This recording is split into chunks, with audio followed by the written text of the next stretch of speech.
And here on Democracy Now!, democracynow.org, The War and Peace Report. I'm Amy Goodman. We continue our coverage of the Olympics now with a look at Republican presidential hopeful Mitt Romney's role heading the 2002 Summer Olympics in Salt Lake City, Utah, a decade ago. The Games plagued by a massive bribery scandal. Romney was called in to take it over, to clean it up. He often touts his experience while on the campaign trail.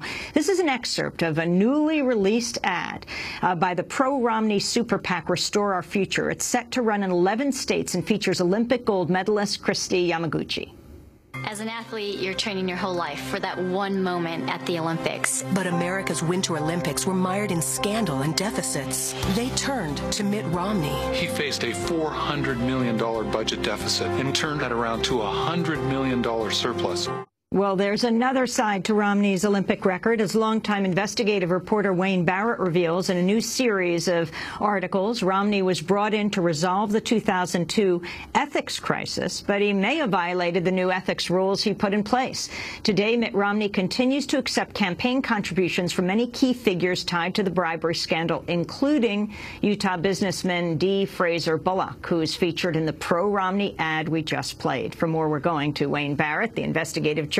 One of the latest pieces for the Newsweek Daily Beast is Romney's shady connections from Salt Lake's Olympics to still paying off. His new Mother Jones report is called I Couldn't Love Him More, How Romney Steered a Key Olympic Project to a Friend. Wayne Barrett, welcome back to Democracy Now! It's great to have you with us. Great. So tell us, who are Mitt Romney's friends and how do they relate to the Olympics, which is one of the few things on his resume that he is really touting as his to show why he would be qualified to be president. When your producer called me yesterday, I said, well, with all the gaffes, I think he's going to give up even this part of his resume. There are 3 pillars. He's given up Massachusetts.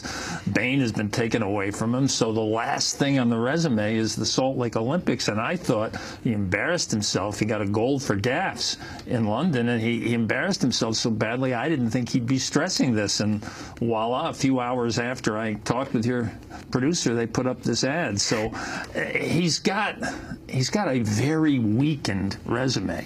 And let's give him full credit for what happened in Salt Lake. I think he was a managerial success. I think he overstates what he achieved there, but I think he was a managerial success. The problem is that he was brought in because of the worst Olympic scandal in history, and he befriended and awarded contracts to people deeply involved in the scandal that caused him to be recruited to this rescue operation. And he's still collecting money from them. I've written about 3 different characters, one of whom pled guilty in the Olympic scandal, one of whom took the 5th Amendment in the grand jury and was immunized and testified at a criminal trial that he'd made $131,000 in cash payoffs to Mitt Romney's predecessor, the prior CEO of the Olympic Games. And the third of which was the most recent story, Chem Gardner. Chem Gardner is Mitt Romney's closest friend in Salt Lake. He's a very powerful leader in Salt Lake. They met when they both ran the Mormon stake in Boston years earlier. And Chem Gardner, who is an incorporator of the committee that ran the Salt Lake Games, recruited Mitt for this job. He offered it to him in an initial conversation with Ann Romney, and he got him this job down in Salt Lake.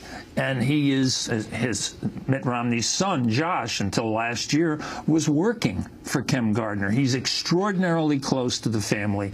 And what Mitt Romney did that I think violated the very ethic rules that he introduced in July of 1999, shortly after he took office, which was that you had to disclose any relationship with anybody who was doing business with the committee. He went before the Board of Trustees on 24 hours notice and urged that they select the Gateway shopping mall project of Chem Gardner as the location for the only legacy plaza, only legacy facility that was ever built. And that's really whenever Mitt Romney goes back to Salt Lake, he just did it this year in February for the 10th anniversary, the events are held at Gateway Plaza where his friend Chem Gardner runs this gigantic shopping mall. Chem Gardner got a $4.7 million tax break for putting up this legacy plaza, and it's really he did not disclose his relationship. It was approved in violation of the regulations that he introduced. And it's been an enormous benefit to Gardner's project to have this destination at his shopping mall.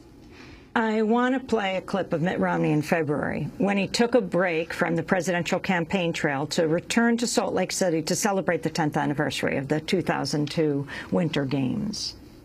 What I learned from the games is there's power in unity.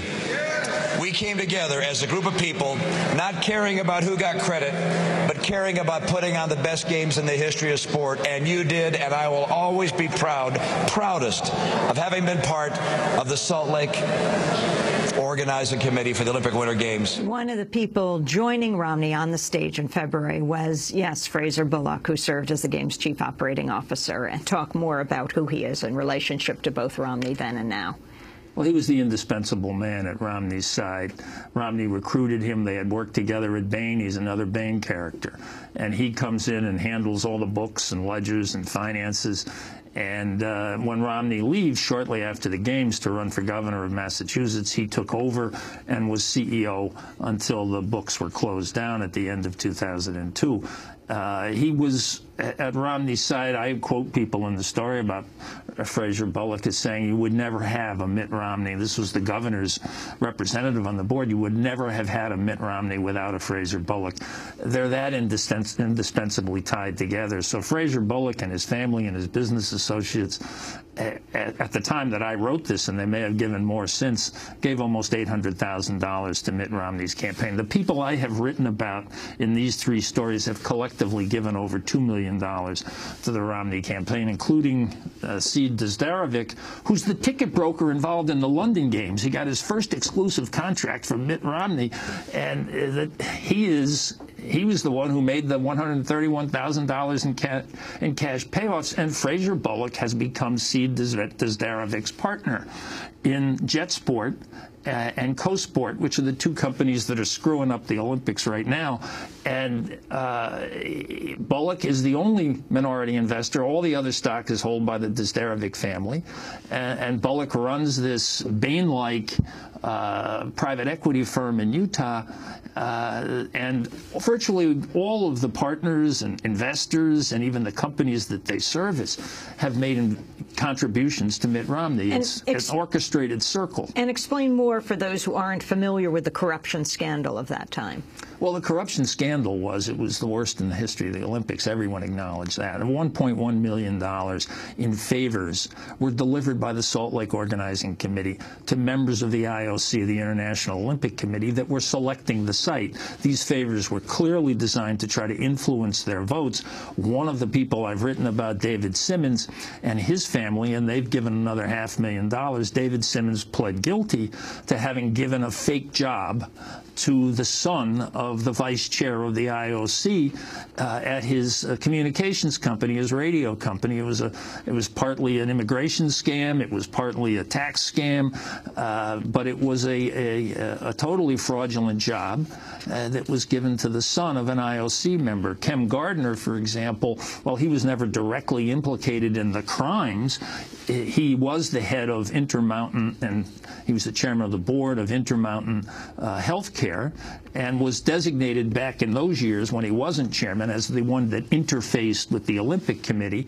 And that health service did surgery on 3 members of the IOC for nothing, for free.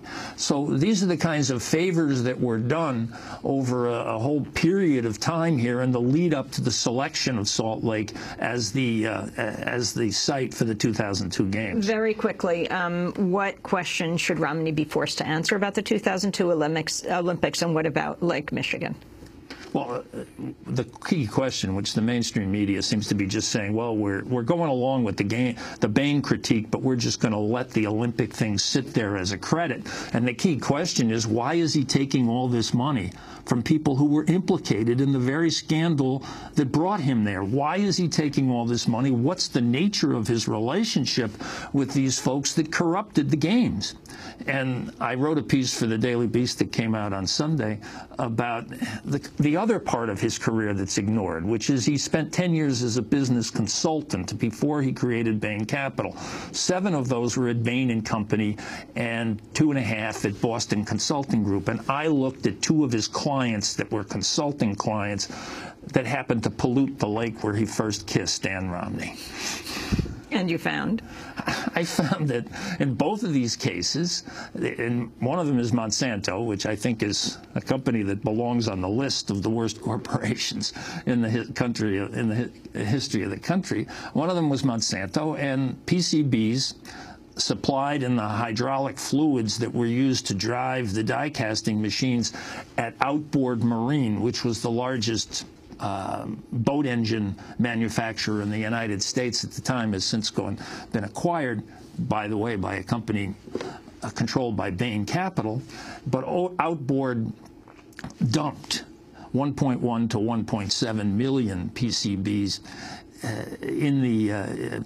in Lake Michigan, and I also write about 3 or 4 other Monsanto sites on Lake Michigan where they supplied PCBs. And really, Lake Michigan has been polluted largely by Monsanto and partially by Outboard Marine. And again, Romney's connection to this? Well, the connection with Monsanto was clearly spelled out in the piece. There are quotes from several executives, one from Bain, several from Monsanto, saying that they were brought in. Bain was brought in to deal with precisely these kinds of problems and reconfigure the company to get beyond the problems they had with, you mentioned in connection with Dow Chemical and Monsanto were the manufacturers of Agent Orange during the Vietnam War. They had that kind of problem pushing them back in those days, and they had the problem of the PCBs, which were the biggest chemical disaster really in the history of the country, and they were the monopoly manufacturer. Only Monsanto made PCBs in the United States, and so he was clearly part of the consulting team that got Monsanto through the PCB crisis and reconfigured it now as a company that's making Roundup and some of these other products. We want to leave it there, but we want to continue to hear your reports as you cover Mitt Romney for Newsweek Daily Beast and also for Mother Jones, a fellow at the Nation Institute. Previously, Wayne Barrett spent 37 years at the Village Voice here in New York, and it's great to have you back reporting. Thanks, so great Wayne. to be here. This is Democracy Now!, democracynow.org, The War and Peace Report. When we come back, $32 trillion in offshore tax havens. That's what we're going to be talking about with the former chief economist of McKinsey. Stay with us.